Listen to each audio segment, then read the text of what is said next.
Good morning. It does seem to me that UKFI has been neither fish nor fowl, and I just wonder whether, Mr. Leigh-Pemberton, you could tell us, why do you want to do this job? Because UKFI isn't an activist shareholder. It's very clear from your responses that you don't feel incredibly empowered, for example, to look into, as Mr. Norman said, the issues around the potential for rigging of other benchmarks and so on. You're quite passive in the sense that you're not out there looking for trouble and looking for where things can go wrong.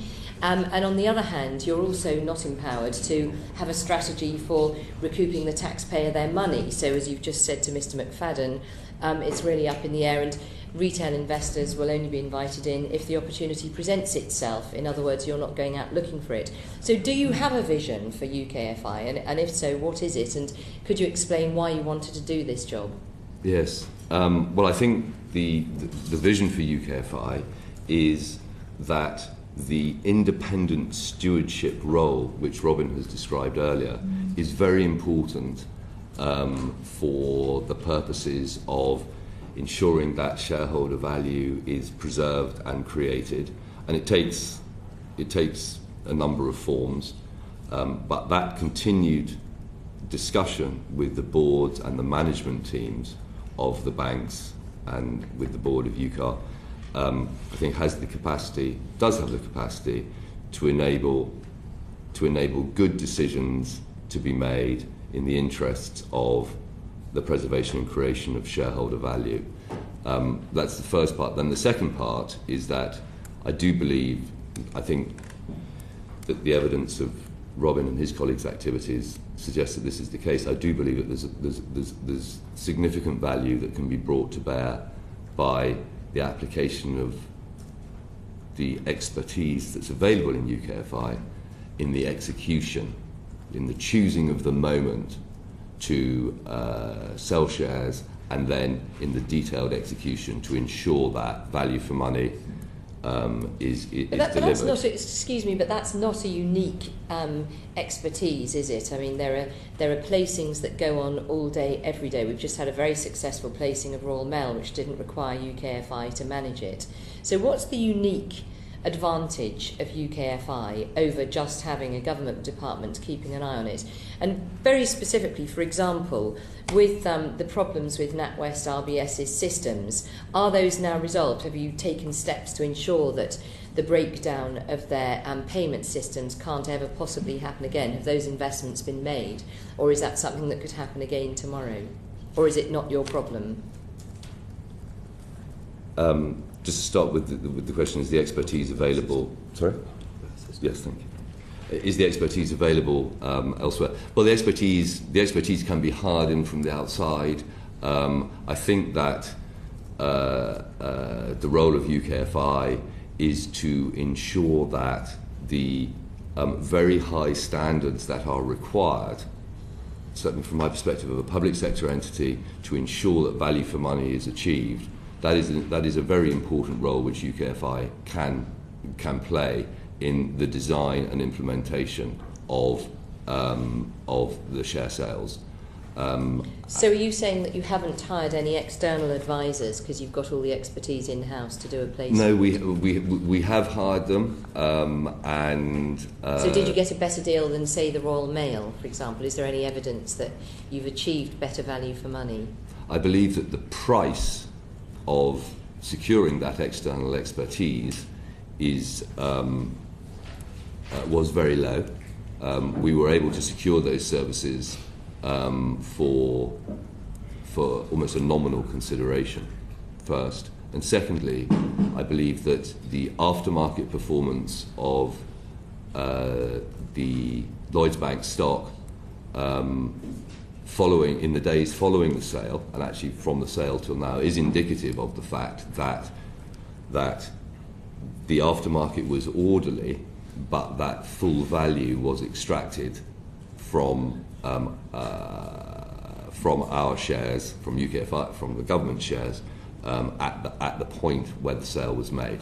Now, the share price has hovered around the sale price, which I think is a very satisfactory outcome for a secondary offering of shares. So, in reference to my first question about the can the NatWest RBS systems go wrong again? Has that been resolved? Are you satisfied that you can never again have 13 million customers unable to check their balances or make any payments for 2 weeks? If I may, in some cases up to a month.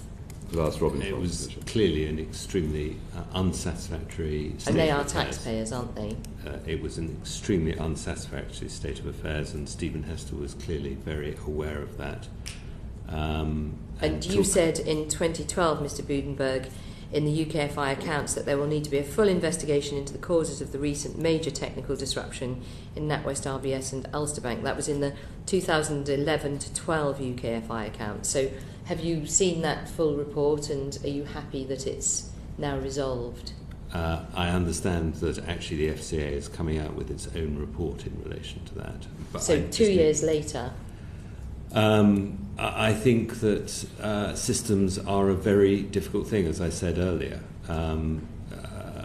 The management of RBS inherited a dysfunctional set of IT systems, and it has been an enormous and prolonged process getting them back into shape. And so are they now in shape? Can you assure the Treasury Committee that such an out couldn't happen again? I can't assure the Treasury Committee of that. So do you see it as part of UKFI's job to ensure that absolutely. an existential risk like that isn't and I think your definition of activist shareholder, I think we spend much more time, for example, talking to Ross McEwan about what he's going to do about his systems than any other shareholder would. I think if you ask the boards of both Lloyds and RBS, they would consider that we are extremely activist shareholders. What we are not meant to do is run the banks on a day-to-day basis. So there is a clear distinction in the role of an activist shareholder and the management of the banks. Absolutely. But you'd say you are an activist shareholder. Yes. You have been so. So Yeah. Can you assure us that the systems issue is now resolved? I think if you asked Ross McEwan whether he could assure you of that, he would be a brave man to say so, and I'm not brave enough to say that. I believe that there is a lower chance of it happening now than there was before, definitely. Right. So in terms then, going back, Mr. Leigh-Pemberton, to the issue of the sales of particularly Lloyds shares, you've said you're very pleased with the execution of that. Can you tell us what's your strategy for future sales? Is it going to be in the region of 6% parcels again? Do you expect to offload a much greater percentage of the taxpayers' shareholding in future? Do you anticipate, would you like to see distribution to retail investors? What's your vision for that future progress? I think, as I remarked earlier in the context of RBS, it's very difficult at this point to say for certain what the precise timing and format of any sale might be, because the interplay of overall market conditions, the equity story associated with Lloyds Bank, the momentum in their earnings, the prospect for dividend payment, all of those things have to be taken into consideration at the same time to determine what the right way and what the right way to sell and the right time is for a recommendation for the next sale. And in order for us to do, I think, to carry out our mandate correctly, what we really have to do is be in a position to incorporate actually all of the alternatives that you mentioned, so that we are ready to operate in any one of those formats, another institutional offering, an institutional offering alongside a retail offering, or some form of retail offering on its own. We have to be in a position to be able to execute through any one of those mechanisms, and the decision about the timing and the best way to effect a sale will just be a reflection of the market conditions at the time. So you would see your responsibility as merely to effect a market transaction without any consideration of, for example, the merits of a broader retail investor offering, or the risks perhaps of a foreign perhaps funds management placement versus long-term UK investors perhaps investing in pension funds and so on. You don't give any consideration to the quality and tenure of the likely holders of the stock, No, but this is just a market transaction? No, I think that we have to give careful consideration, very careful consideration to those questions, and certainly based on conversations with my new colleagues, I understand that an enormous amount of care was devoted to determining how the allocations should be made on precisely those sorts of criteria, how the allocations should be made in the context of the last Lloyds sale. So our overriding objective is to achieve best value for money at any one point in time when a sale is to be made. But all of those factors that you have mentioned, they must be taken into account when we are effecting a sale. And indeed, to come back to one of the questions that was asked previously, I think that I see that preservation of competition part of our mandate to incorporate precisely this question, that ensuring that the shares are distributed in a way which does not cause any consolidation, if you like, of the competitive position in the UK banking market.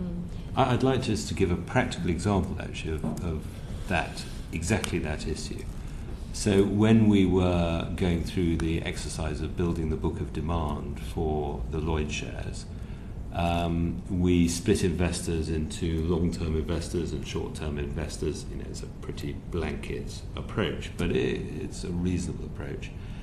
And when we came to assessing the final book of demand, it would have been possible for us to price the sale at 75.5p rather than 75p. But our view was that given the different allocation that would have happened by pricing it at 75.5p, where a lot of the long-term investors dropped out of the book, if you like, that it was right in terms of our need to show that we were responsible sellers who sell to the right people and don't just sell to the highest bidder and cause dislocation in the market afterwards, that we should actually price the issue at 75p, and that's what we did. So and I think when the National Audit Office reports, you will see the details of that, and I think that was a good example.